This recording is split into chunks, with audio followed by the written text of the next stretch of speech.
In the dust-choked plains of the Montana Territory, one name was spoken with a mix of envy and fear: Jacob Hollister, the master of the sprawling Diamond H Ranch. He was a man carved from the unforgiving land itself, rich beyond measure, and colder than a winter creek. Every hopeful debutante and ambitious daughter from 3 territories had tried to stake a claim on his name, parading their fine dresses and finer manners before him. Each was dismissed with a chilling finality that left whispers in their wake. They said he was cruel, that his heart was a stone, but they never understood he wasn't looking for a partner. He was looking for an accomplice, and he found her not in a ballroom, but in the desperate eyes of a girl with nothing left to lose, who silenced a room with a single audacious question. The year was 1884, and Jacob Hollister owned the horizon.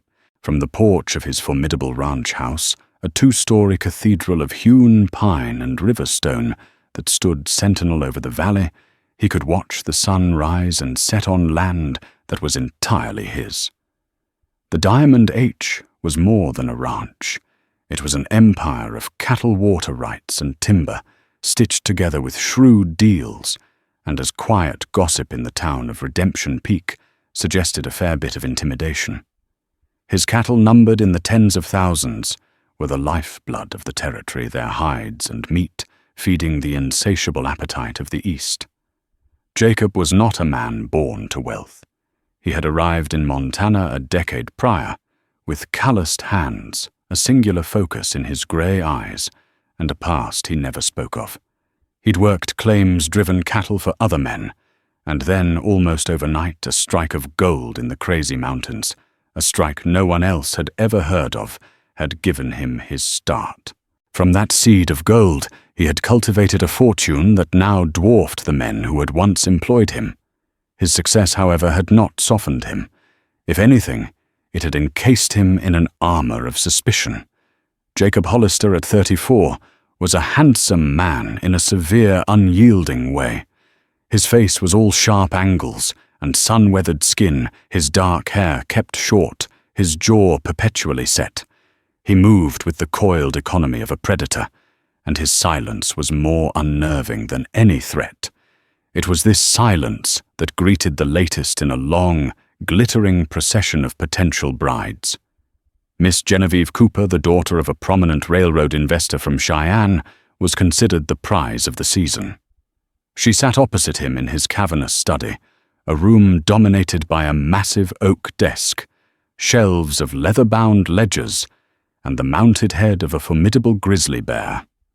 The air smelled of old paper bourbon and Jacob's own scent of tobacco and leather. Mr. Hollister. Genevieve began her voice, a practiced melody. My father speaks very highly of your business acumen.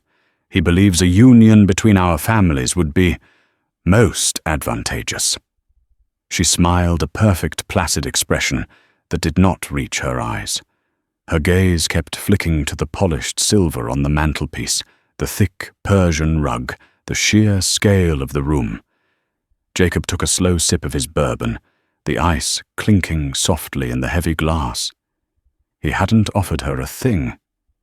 He studied her as he would a horse he was considering buying, checking the teeth, looking for flaws in the gait. She was beautiful, well-bred, and utterly transparent. She saw the house, the land, the name.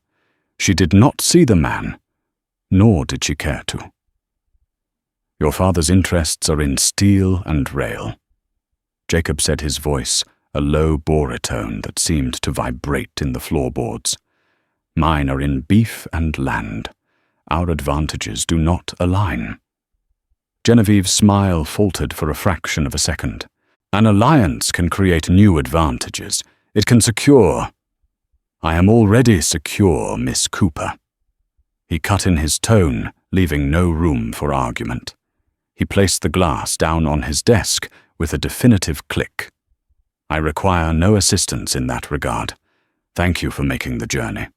Gus will see you to your carriage. He didn't stand. He simply turned his attention to a ledger on his desk, the dismissal as absolute as a locked door. Humiliation bloomed on Genevieve's cheeks. She stood stiffly, uttered a clipped, "Good day," and swept out of the room, her silk dress rustling in indignation. From the doorway, Gus O'Malley, Jacob's wiry, white-haired foreman, watched her go. He'd been with Jacob since the beginning, and was one of the few men whose presence Jacob could tolerate for more than an hour. "That one had spirit," Gus observed, stroking his mustache. "Lasted a full 10 minutes. A new record." Jacob didn't look up from his book. "She was auditioning to be a queen, Gus. This is a fortress, not a kingdom. There's a difference. A fortress needs a lady's touch, Jacob. Makes it a home." "A home is a vulnerability," Jacob stated flatly. "It's a place an enemy knows where to find you." This was the heart of the matter. For months, Jacob had felt a tightening net. It began with small things: a fence cut on a distant pasture, a prize bull found dead under suspicious circumstances, a whisper in a saloon that reached his ears about old ghosts from the gold camps. He knew what was coming. He could feel it in the marrow of his bones. Bartholomew Bart Corrigan was out of the federal prison in Deer Lodge, and Bart was the one man alive who knew that Jacob Hollister's fortune was built not on a lucky strike, but on a blood-soaked lie. The parade of suitors was a charade, a diversion. He was studying them, yes, but not for the reasons they believed. He was looking for a particular kind of woman, a particular kind of steel, the kind that could look into the abyss and not flinch. He needed a shield, an alibi, a piece on the board, so unexpected his enemy wouldn't see it coming. But all he found were porcelain dolls, interested only in the gilded cage he had built. Meanwhile, on the impoverished edge of Redemption Peak, in a small, weathered cabin that leaned against the wind, Rosalind Monroe was watching her younger brother, Daniel, fight for every breath. The doctor called it consumption, a death sentence delivered with a sympathetic shrug. The only hope was a sanitarium in the dry air of Arizona, a place as far away and as unattainable as the moon. Rosa, at 22, had a beauty that was fierce rather than delicate, forged by hardship. Her auburn hair was often unruly, her green eyes held a startling intelligence, and her hands, though chapped and calloused from laundry and mending, were deft and capable. She had watched the wealthy daughters of the town preen and prepare for their visit to the Diamond H, listening to their gossip in the general store, where she traded mended shirts for flour. She listened to the stories about Jacob Hollister. They called him a monster, a man with no heart. But Rosa saw something else.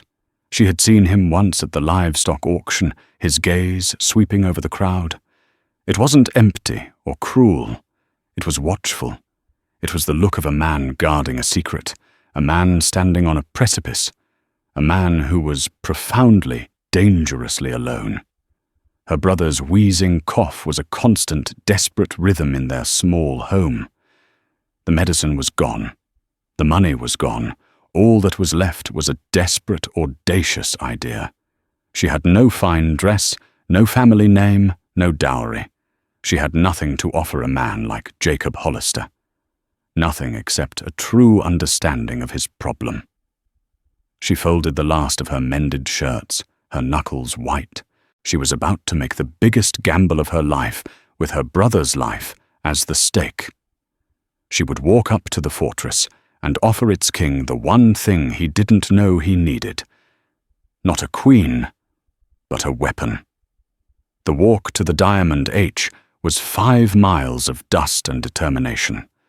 Rosa wore her only good dress, a simple garment of dark blue cotton, darned at the elbows but immaculately clean. She had scrubbed her face and hands until they were raw and pulled her wild auburn hair into a severe tight bun. She carried no purse, no parasol, no calling card.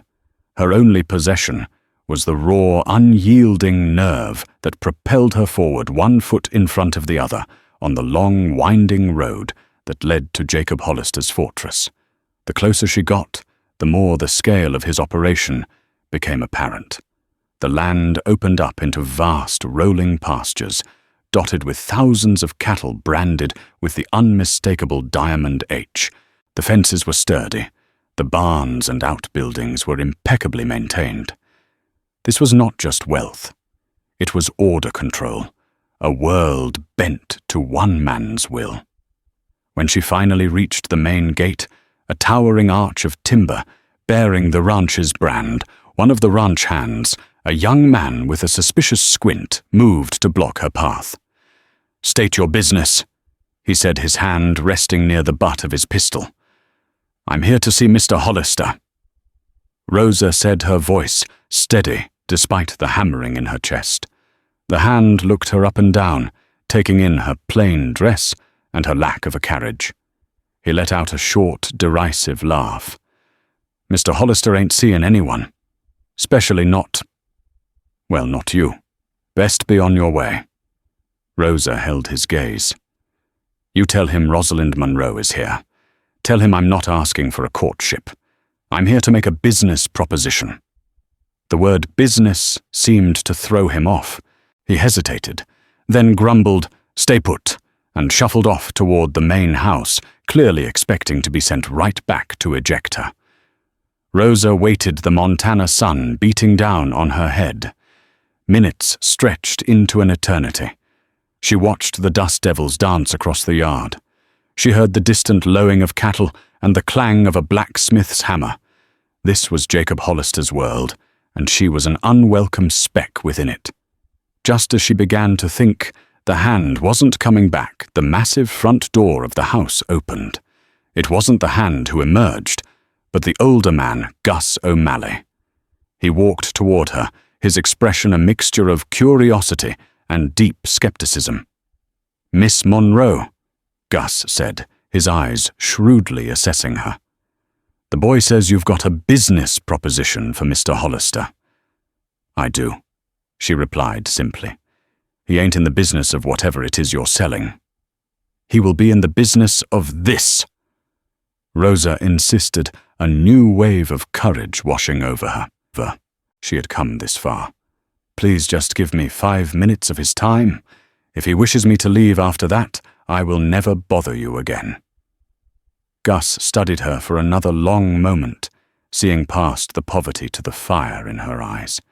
It was a look he'd seen before, years ago, in a younger Jacob Hollister. With a sigh that seemed to carry the weight of the entire ranch, he grunted, "Come on then, but don't say I didn't warn you." He led her through the opulent house, her worn boots silent on the expensive rugs. The sheer wealth on display was dizzying polished wood, gleaming silver oil paintings of stern-faced ancestors Jacob had likely invented.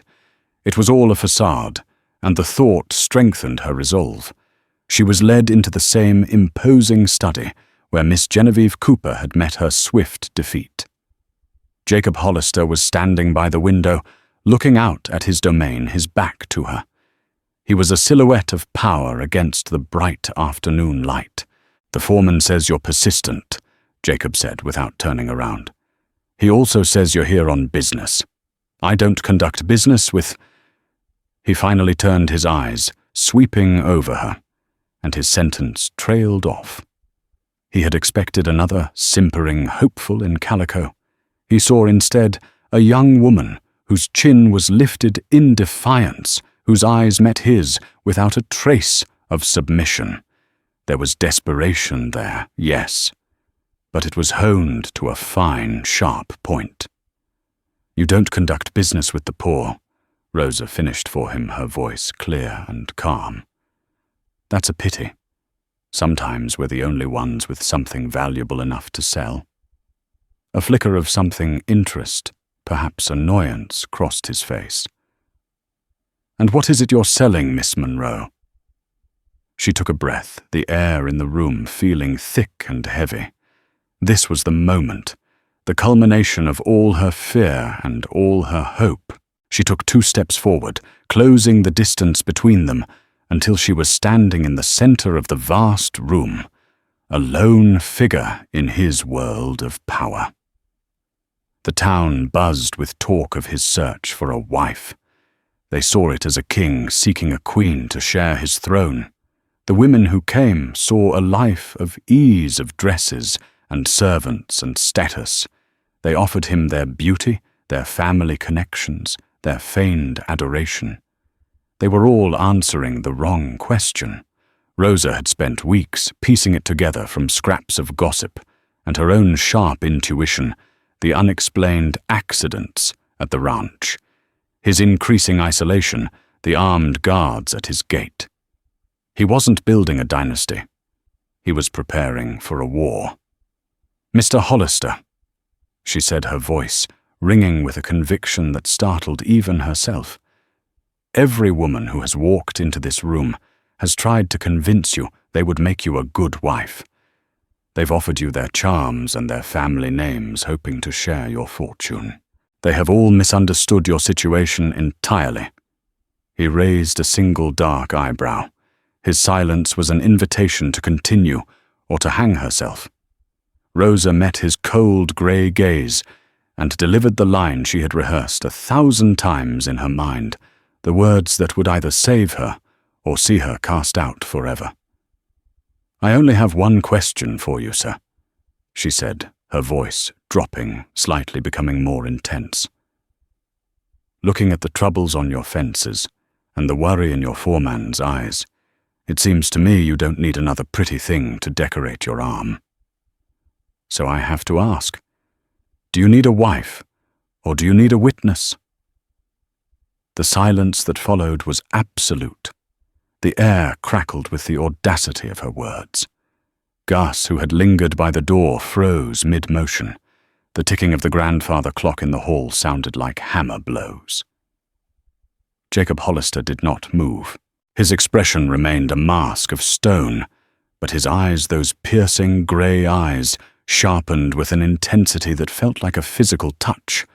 The parade of women before her had been playing checkers. This poor, unknown girl had just kicked over the entire chessboard.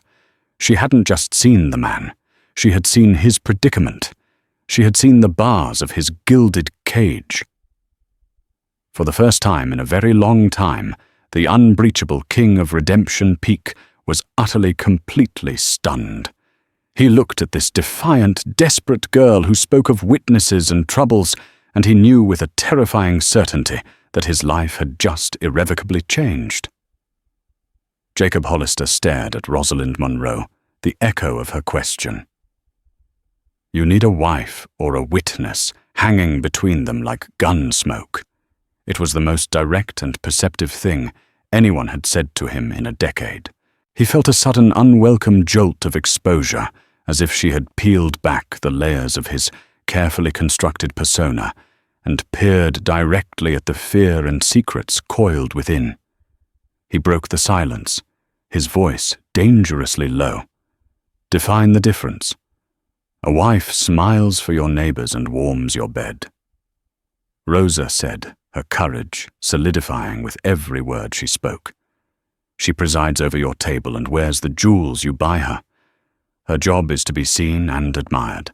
Her loyalty is to your name and your fortune. She took a small step closer, her gaze unwavering. A witness, Mr. Hollister, sees what is done in the shadows. She remembers dates and times. She provides an alibi when the sheriff comes asking questions. She can lie with a straight face because her own survival depends on it. Her loyalty is not to your fortune. It is to your secrets. He gestured curtly to one of the high-backed leather chairs opposite his desk. Sit. It was a command, not an invitation. Gus closed the doors. And stay outside. No one enters. Gus gave Rosa a look of profound bewilderment before nodding and pulling the heavy oak door shut, leaving the two of them alone in the cavernous study. The click of the latch was deafening. Rosa sat her back straight, her hands folded calmly in her lap. Inside, her heart was a frantic drum, but she refused to let it show. Jacob walked behind his desk, the fortress of his authority, and sat down. He leaned forward, his hands clasped, his eyes boring into her. "That's a bold theory, Miss Monroe. What troubles and secrets do you imagine a man like me possesses?" "I don't imagine. I observe," she countered. "I see your best breeding bull with its throat cut, and I hear the official story is a mountain lion. But I also know a cougar's claws leave different marks. I see new horns you've hired men who look more like gunslingers than cowboys patrolling your southern fence line. I hear whispers in town from freighters about your shipments being watched, and I see a man with more wealth than the U.S. Treasury turning away every advantageous match in the territory. You're not a man avoiding commitment. You're a man battening down the hatches for a storm. I don't need to know the nature of the storm, Mr. Hollister. I just need to know if you want someone inside the shelter with you holding a lamp." Every word was a nail driven home. She had been paying attention. In a world where everyone saw his wealth, she had seen his weakness. He was silent for a long time, studying her face, searching for guile, for foolishness, for anything that would allow him to dismiss her as a clever charlatan. He found nothing but grim intelligence and a desperation that mirrored his own. And what does this witness get in return for such loyalty? He finally asked. Here was her moment of truth. "My brother Daniel is sick. The doctor in town says it's consumption. He needs to go to a sanitarium in Arizona. It costs a great deal of money. Money I don't have and will never have." She laid her own vulnerability bare, a calculated risk. "I'm not interested in your name, your land, or your affection. I want a contract, a business arrangement. You provide the funds to send my brother away for treatment and ensure his care. In return, I will be whatever you need me to be. Your loving fiancé in town, your alibi for a night you were never here, your witness to a business deal that never happened. I will be your wife in name and in public for as long as you require the protection that title affords. When your trouble passes, you will provide me with a small, separate homestead on the edge of your property, and we will part ways amicably." It was a cold, transactional, and brilliant proposal. She wasn't asking for love or a place in his life. She was asking for a job, the most dangerous job in Montana. "You speak of lying to the law," Jacob said, testing her. "You have no qualms about that?" Rosa's expression hardened. "The law is a luxury for those who can afford it, Mr. Hollister. For people like me, survival is the only law that matters. I will do what is necessary to save my brother." He leaned back in his chair, a slow, unreadable expression dawning on his face. It wasn't a smile, but the hard lines around his mouth seemed to soften almost imperceptibly. He had been looking for a piece to fit a very specific hole in his defenses. He'd expected to have to forge it to bend someone to his will. Instead, this woman had walked in and presented herself fully formed and sharper than a whetted knife. "There would be conditions," he said, his mind racing. "This would be a marriage in every legal sense. Your life would be mine to dictate. Your movements, your acquaintances, your words, all subject to my approval. The danger you sense is real. It would become your danger as well. You would be a target. You understand that. I understand that my brother is dying in a dusty cabin." Rosa replied, her voice thick with emotion for the first time. "Compared to that, Mr. Hollister, your danger is a risk I am willing to take." Jacob stood and walked back to the window, staring out at the land he had bled for, the land he had killed for.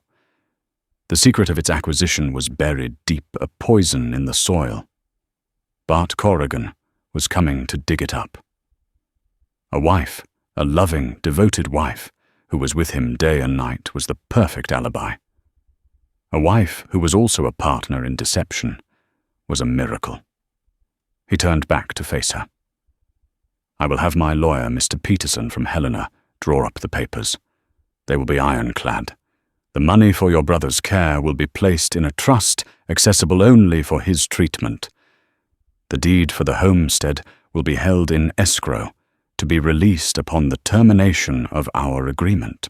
We will be engaged by the end of the week and married by the end of the month." Rosa's breath caught in her throat. It was happening. "And your part of the bargain, my part," Jacob said, his voice dropping back to its cold, commanding tone, "is to handle the storm. Your part is to stand beside me and convince the world that we are a love match for the ages, even as the lightning strikes around us. You will smile, you will laugh at my jests, you will hold my arm in town, and you will lie to any man who questions where I was or what I was doing. You will be so convincing that even you begin to believe it." He walked back to the desk and extended a hand. It was not a gesture of warmth, but of sealing a contract. A devil's bargain. Rosa stood and placed her small chapped hand in his large, calloused one. His grip was like iron, cold and unyielding. It was a shock, a transfer of energy, a binding of two desperate souls. "One more thing, Miss Monroe," Jacob said, his grey eyes locking onto hers. "From this moment on you call me Jacob, and you will never ever ask me what secrets you are keeping. A good witness doesn't need to know the truth. They only need to know the story they are supposed to tell." She nodded, her throat too tight to speak. "Welcome to the Diamond H, Rosalind," he said, releasing her hand. The name sounded strange and formal on his lips. As she walked out of the study and past a stunned Gus O'Malley, Rosa felt no elation, no triumph. She had just sold herself, body and soul. She had saved her brother, but she had a chilling premonition that she had just condemned herself. She was now part of the fortress, and the storm Jacob Hollister was expecting was now hers to weather too. The transformation of Rosalind Monroe began immediately. Jacob was ruthlessly efficient. The next day, a buggy was sent to her cabin, not to collect her, but to take her and Daniel into Redemption Peak. There in the mercantile, Jacob appeared his presence, silencing the usual morning chatter. He didn't browse. He commanded. "Mrs. Abernathy," he said to the proprietor's wife, his voice leaving no room for negotiation. "Miss Monroe will require a full wardrobe. Dresses for town, a riding habit, gowns for evenings, 2 of everything, the finest you have, and a trunk for travel for the boy." He then turned to a stunned Dr. Miller.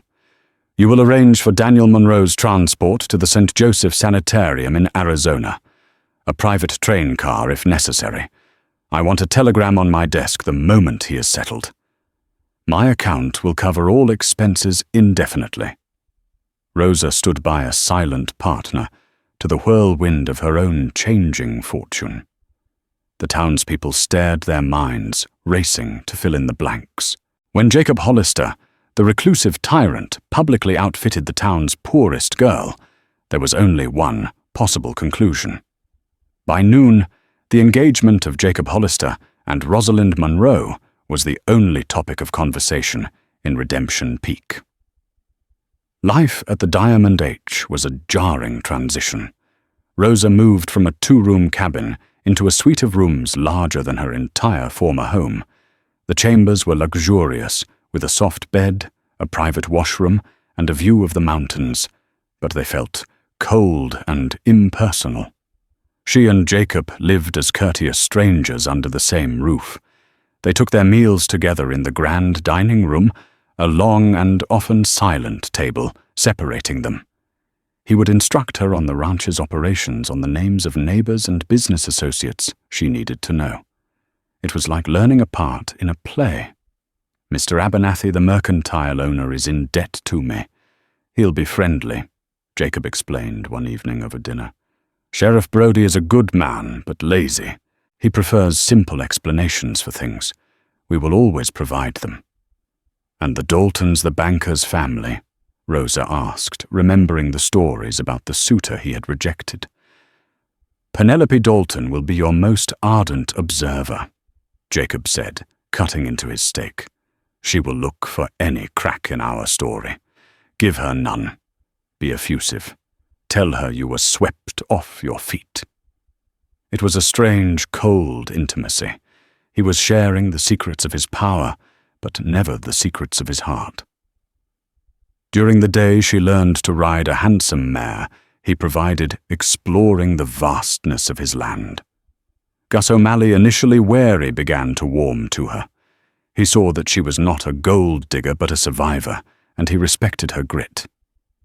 "He's a different man with you here," Gus told her one afternoon as they watched a herd being driven to a new pasture. "Still wound tighter than a 7-day clock, but there's a crack in the armor. He watches you when he thinks you're not looking." Rosa knew it was true. She felt his gaze on her sometimes, an intense, analytical stare that made her feel more like a puzzle he was trying to solve than a woman. The first true test came 2 weeks after her arrival. A shadow fell over the Diamond H, a palpable shift in the air. It started subtly. A prized stallion was found lame, a stone deliberately wedged into its hoof. Then a message, crude and chilling, was found, carved into a fence post on the northern range: "The debt is due." Jacob saw it, and his face became a mask of granite. That night he drank more bourbon than usual, the silence in the dining room, stretching until it was thin and sharp. "He's here," Jacob said, suddenly staring into the fireplace. He didn't need to say who. "What does he want?" Rosa asked quietly. "Everything," Jacob answered, his voice rough. "He wants the ranch, the money. But most of all, he wants to see me ruined. It's not about the wealth anymore. It's about revenge." He finally looked at her, his eyes dark with a history she couldn't fathom. "His name is Bart Corrigan. We were partners a long time ago. We worked a claim together. We had a falling out. He believes I cheated him out of his share." It was the first piece of his past he had ever offered her. It was a carefully edited version, she was sure, but it was a start. "Is he dangerous? He's a snake. He won't strike head-on. He'll poison the well, turn my men against me, spook the cattle, make the town turn on me. He wants to dismantle my life piece by piece." The next evening, Jacob announced they would be attending a town dance. "It's time for your performance. Rosalind," he said. His use of her full name felt formal, a reminder of their contract. Rosa wore a deep emerald green gown that Mrs. Abernathy had insisted upon. It brought out the fire in her hair and the green of her eyes. When she came down the grand staircase, Jacob was waiting at the bottom. He was dressed in a fine black suit, looking more like a gentleman of industry than a cattle rancher. As he looked up at her for the briefest of moments, his cold, analytical gaze was replaced by something else. A flash of raw, unguarded appreciation. It vanished as quickly as it appeared, but it left Rosa's heart beating a little faster. "You look acceptable," he said, his voice a low rumble. He held out his arm. "Remember the story. We are madly in love." The dance was an ordeal. They were the center of all attention. Rosa smiled until her cheeks ached. She laughed at Jacob's dry, infrequent attempts at humor. She allowed him to place a proprietary hand on the small of her back. As they danced a stilted waltz, she saw Penelope Dalton watching them, her eyes narrowed with jealous fury. It was during that waltz that a man stepped out of the shadows of the saloon porch across the street. He was tall and gaunt, with a cruel twist to his lips and eyes that were small and black like a pig's. He didn't move, just stood there watching them through the open doorway of the hall. He lit a cheroot, the match flaring briefly, illuminating a long, jagged scar that ran down his left cheek. Rosa felt Jacob's body go rigid. His hand tightened on hers, his knuckles white. "Don't look," he murmured, his lips close to her ear, his breath warm against her skin. "But he's here, the man by the saloon. That's Corrigan." Rosa's blood ran cold. The snake had emerged from the grass. This was not a story anymore. This was real. The man exuded a palpable aura of menace that reached them even across the crowded dance floor. "What do we do?" she whispered, her smile feeling brittle and fake. "We finish this dance," Jacob said, his voice like ice. "And you will look at me as if I am the only man in the world.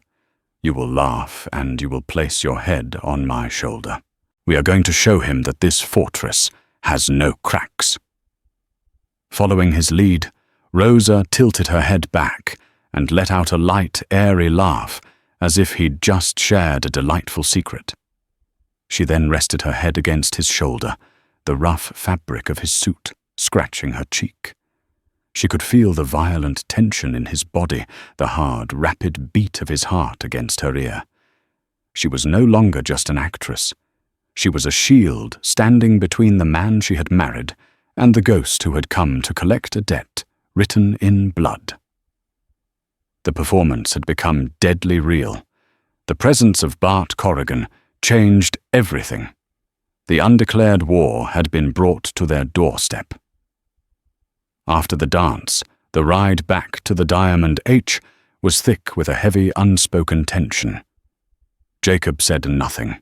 His jaw clenched so tightly, a muscle jumped along his cheek. Rosa sat beside him in the buggy, the fine emerald dress feeling like a costume for a play that had suddenly turned tragic. When they arrived, Jacob didn't go to his study. He went to the gun cabinet in the main hall, a large glass-fronted piece of furniture that was usually kept locked. He opened it and took out a Winchester rifle, checking the action with a practiced, lethal efficiency. "From now on, you don't leave the house without Gus or myself," he said, his back to her. "You don't ride out alone. You don't speak to any strangers. Is that clear?" "Jacob, you told me I didn't need to know the truth," Rosa said, her voice trembling slightly. But that man wasn't just a disgruntled former partner. The way he looked at you, it was pure hatred. To be the witness you need, I have to know what I'm witnessing. I have to know the real story. He slammed the rifle down on a nearby table, the crack of wood on wood making her jump. He finally turned to face her, his eyes blazing with a tormented fire she had never seen before. The mask was gone. In its place was a decade of fear and guilt. The real story. He snarled his voice, a raw whisper. The real story is that there was no lucky gold strike in the crazy mountains. There was a third man, an old prospector named Peterson. He'd been working a claim for years, a small but incredibly rich vein of quartz gold. He trusted us. He brought me and Corrigan in to help him work it, to haul the ore. He promised us a fair share. He began to pace the room like a caged animal. But a fair share wasn't enough for Corrigan. And I was young and poor, and I wanted more than a share. I wanted the world. Corrigan said we could take it all, that Peterson was old with no family. No one would miss him. Rosa felt a chill seep into her bones. She sank into a nearby chair, her legs suddenly weak. We waited for him at the mine one evening. Jacob continued, his voice hollow, his gaze fixed on some distant, terrible memory. Corrigan. He was the one who hit him, with a shovel. I never touched him, but I stood there. I watched, and I helped bury the body. We buried him deep inside the mine and collapsed the entrance. We took his gold, every last ounce of it. That gold is the foundation of this house, of this ranch, of everything you see." He finally stopped pacing and looked at her, his face ashen.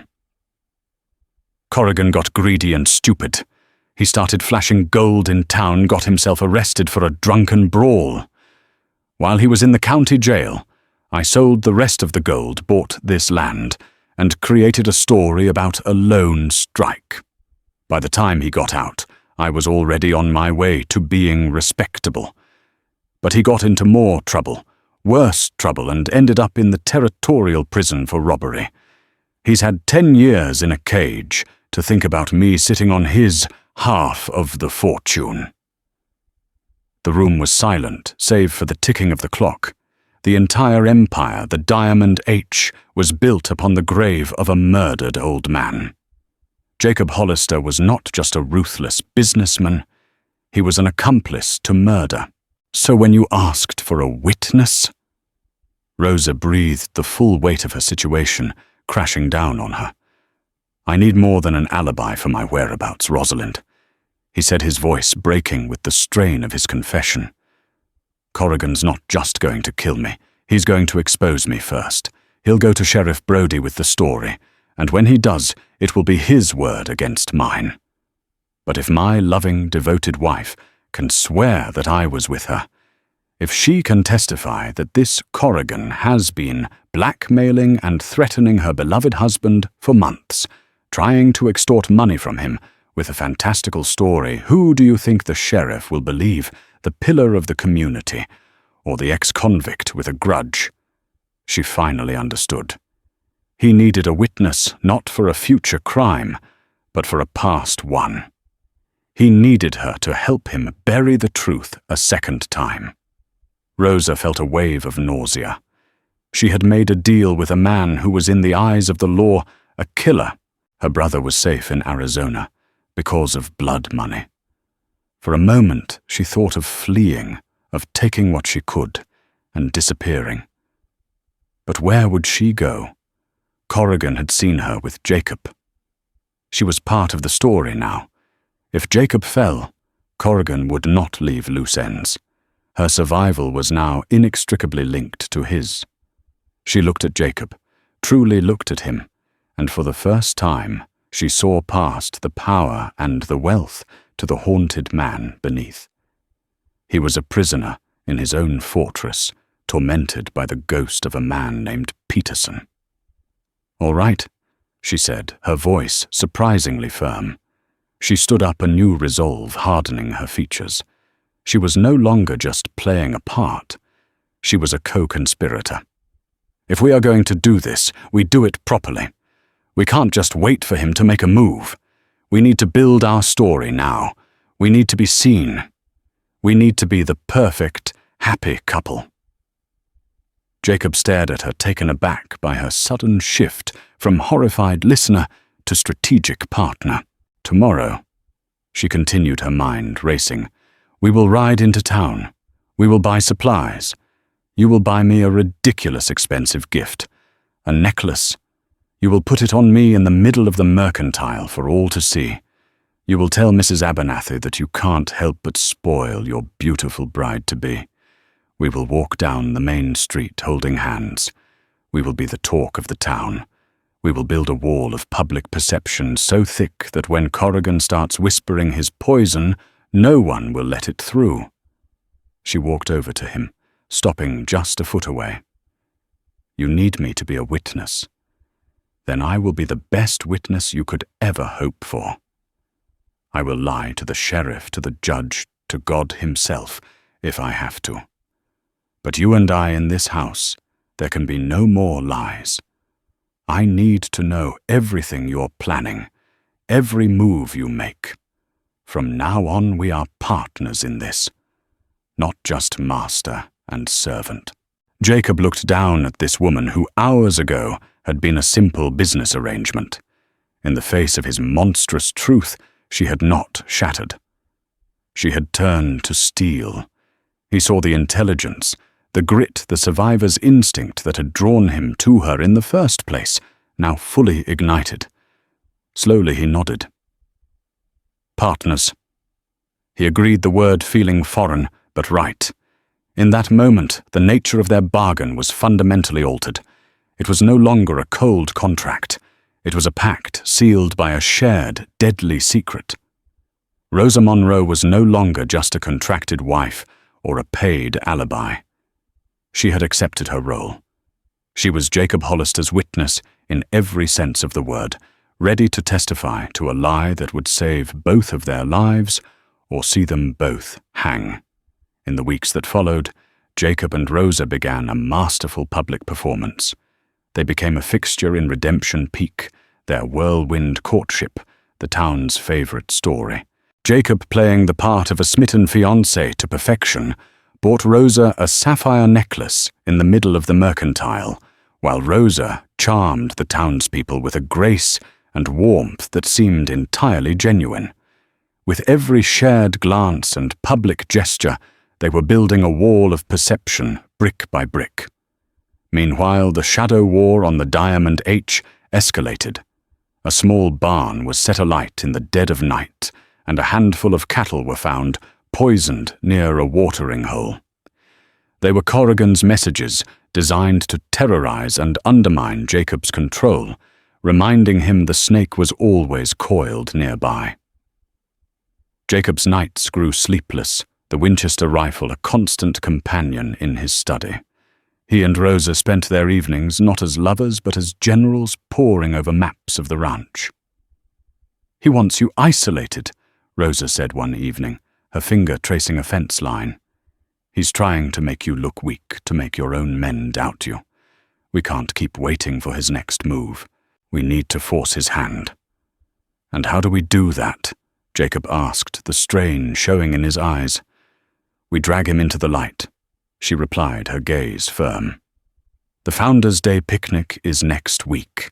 The entire town will be there. Seeing you celebrated while he skulks in the shadows will be more than his pride can stand. He'll do something rash, something public. It's too dangerous, Rosa. Too many people." "That's precisely why it's the perfect stage," she countered. "He can't start a gunfight in a crowd of women and children. He'll have to use words, and his words are what we're prepared for." Founders' Day arrived bright and clear. Jacob and Rosa moved through the festive crowd on the town green, looking every bit the celebrated couple. Jacob had donated a steer to the barbecue, cementing his status as the town's benefactor. The stage was set. They were sharing a plate of food with Sheriff Brody when a hush fell over the gathering. Bart Corrigan strode into the heart of the picnic, a spectre at the feast. He stopped before Jacob, his scarred face a mask of contempt.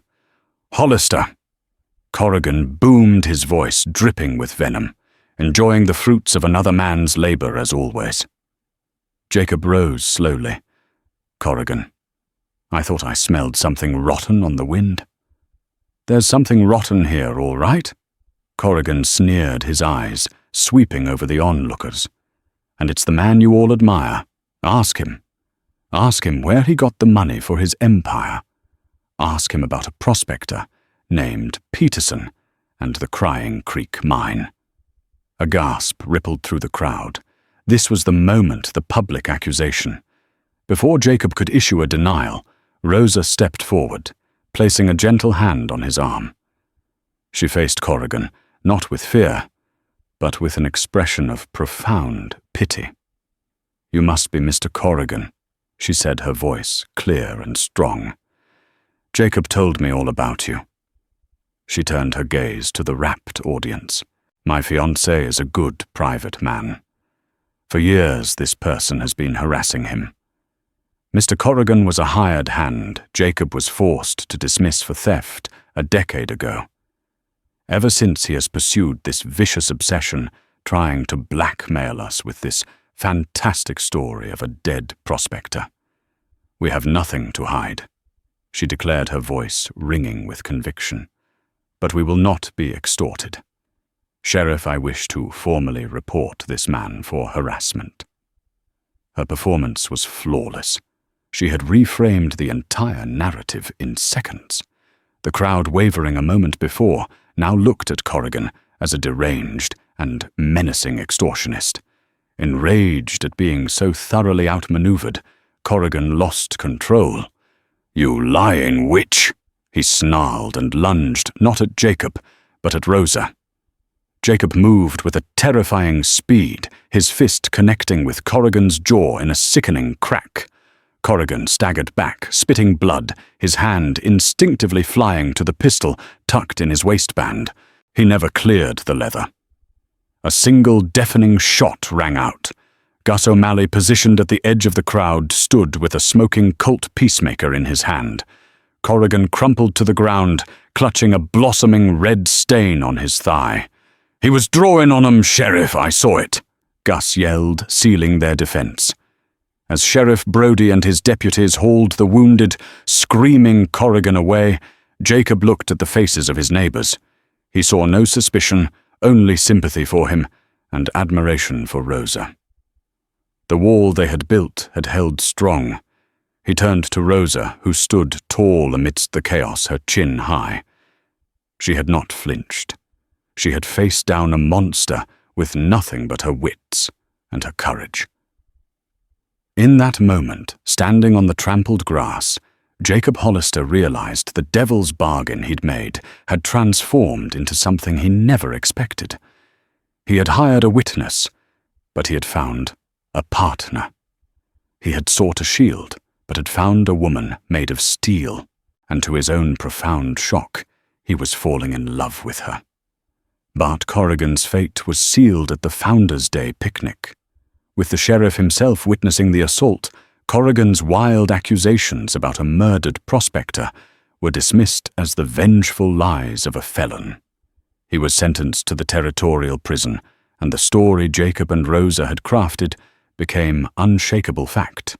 While Redemption Peak celebrated its heroes, the victory at the Diamond H felt quiet and complex. The immediate threat was gone, but the secret it guarded remained. That night, Jacob found Rosa on the porch, staring into the dark expanse. Her part of the contract was fulfilled. "It's done," Jacob said, coming to stand beside her. "He's gone. You're safe." "The lie is safe," she corrected softly. "But are we?" He knew what she meant. "Our agreement is fulfilled." He began the words, tasting like ash. "My lawyer has the deed for your homestead ready.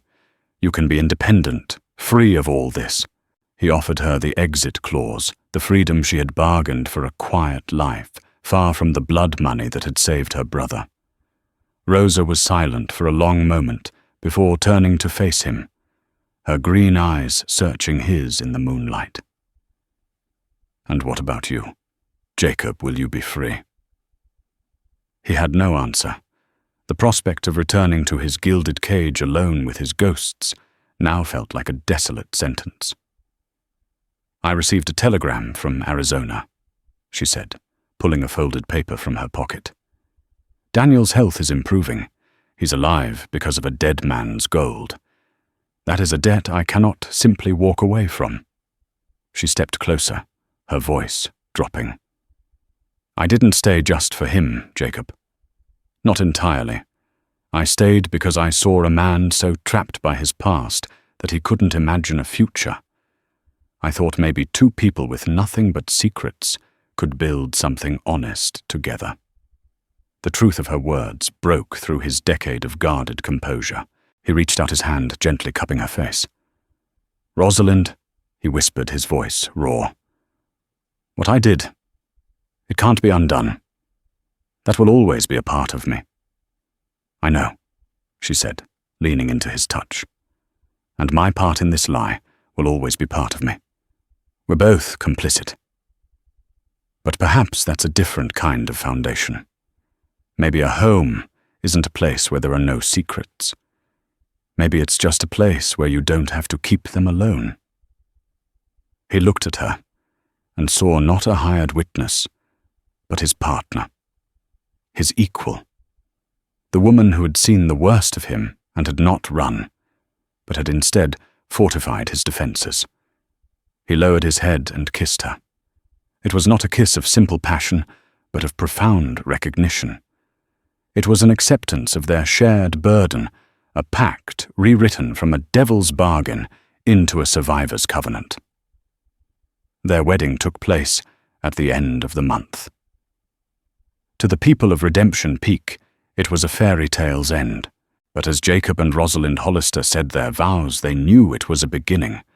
Their life together would not be built on the pretty lies they told the world, but on the single terrifying truth they alone shared. Theirs would not be a perfect future, but it would be a real one, and for the first time, neither of them would have to face it alone. Their story began not with a promise, but with a question born of pure desperation. It was a contract signed in the shadow of a dark secret, a partnership forged in the fires of revenge. Jacob Hollister sought a witness to his lies, but in Rosalind Monroe he found a witness to his soul. They proved that sometimes the most unbreakable bonds aren't built on pretty truths, but on the shared weight of a dangerous past. Together they turned a fortress of solitude into a home, discovering that true wealth wasn't in the land or the gold, but in finding the one person you could trust when the whole world came to collect its debts. If this tale of grit secrets and unlikely love in the unforgiving West captured your imagination, show your support by hitting that like button. Share this story with others who appreciate a drama that's more than just a simple romance. And be sure to subscribe to our channel for more tales where legends are born and fortunes are paid for in more than just gold. Let us know in the comments, what do you think the future holds for Jacob and Rosa Hollister?